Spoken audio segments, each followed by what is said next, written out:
United Future has called National's proposal to give courts the power to order some parents not to have any more children intolerable. The Cabinet is considering allowing judges to direct parents convicted for the murder of a child or serious child abuse not to have any more children, and if they do, those children will be removed at birth. United Future is one of 3 support parties in the National-led government. The leader, Peter Dunne, told our parliamentary chief reporter Jane Patterson it's difficult to see a situation... Excuse me. It's difficult to see a situation where such heavy-handed intervention will be necessary.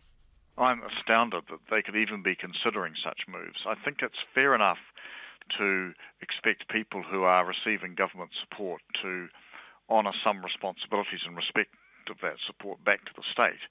But to intervene in their lives to this extent is, I think, utterly intolerable in a free and democratic society. You don't think there would be circumstances which would warrant such sort of heavy-handed intervention?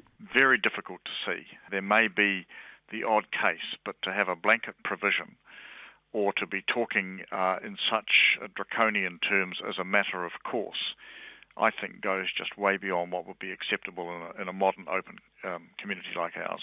And discussions about having court orders to prevent someone living with children in the same house as children or working with children, do you think that kind of, again, goes past the boundaries of the state and, you know, how much interference it should be in actual people's daily lives? Yes, I do. I mean, obviously there will be cases where, for other reasons, you might say that someone should not be close to children or near to them, etc. But I think that's covered for in the existing penal provisions anyway. But to make this a matter of policy that will be applied on a far more widespread basis does remind one of a certain European state in the 1930s.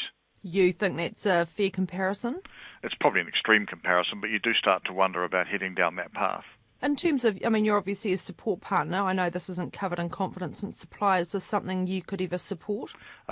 Not portrayed the way it has been at the moment, absolutely not. Do you think this is something the judiciary would welcome, being given this responsibility and this power? No, I don't. I think this places them in an invidious position.